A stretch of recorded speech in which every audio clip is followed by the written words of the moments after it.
స్వేచ్ఛలో ప్రధానంగా మనకి అమల్లోకి వక్ఫ్ చట్టం అంట నోటిఫికేషన్ జారీ చేసిన కేంద్రం. బిల్లును వ్యతిరేకిస్తూ సుప్రీంకోర్టులో ఇప్పటికే 15 పిటిషన్లు, కేవియట్ పిటిషన్ వేసిన కేంద్ర ప్రభుత్వం అని చెప్పి మెయిన్గా రాశారు. ఇక పాపం హరీష్ అట అంతా కేటీఆర్ చేతుల్లోకే. రజతోత్సవ సభ బాధ్యతల నుంచి తొలగింపు అనూహ్యంగా కేటీఆర్కి అప్పగించిన కేసీఆర్. గులాబీ బాస్ తెలిసి తప్పు చేస్తున్నారా? హరీష్ యాక్టివ్ అయితే ఇబ్బంది అని భావిస్తున్నారా?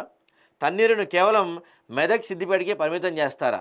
ఇప్పటికే ప్రెసిడెంట్ అంశంలో దూకుడుగా కేటీఆర్, బీఆర్ఎస్లో హాట్ టాపిక్గా బాబా మధ్య వ్యవహారం. దీంతోపాటు కవితమ్మ వ్యవహారం కూడా ఉంది. తొందరలోనే వెరీ సూన్ కావచ్చు, కొంచెం ఒక నెల అటు ఇటు కావచ్చు, కానీ కవితమ్మ బయటకు వచ్చి సొంత కుంపటి కూడా పెట్టే పనిలో ఉందని చెప్పి కొంతమంది అంటున్నారు. మరి చూడాలి.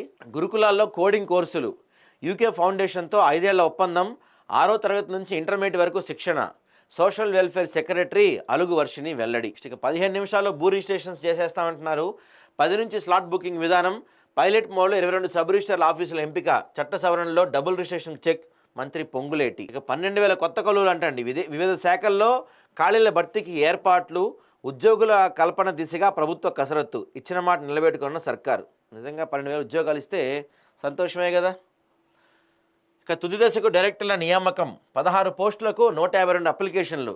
ఎస్పీడీసీఎల్ పరిధిలో 4, ఎన్సీడీసీఎల్లో 5, జెన్కోలో 5, ట్రాన్స్కోలో 3 పోస్టులు. నేడు రేపు ఇంటర్వ్యూల నిర్వహణ. తొలి రోజు డిస్కంలకు, రేపు జెన్కో, ట్రాన్స్కోకు. ఇంకా ట్యాపింగ్ అనుకున్న పెద్దలు ఎవరని చెప్పి మన ప్రభాకర్ రావు ఇన్వెస్టిగేషన్ చేస్తున్నారుగా, దాని గురించి వచ్చింది.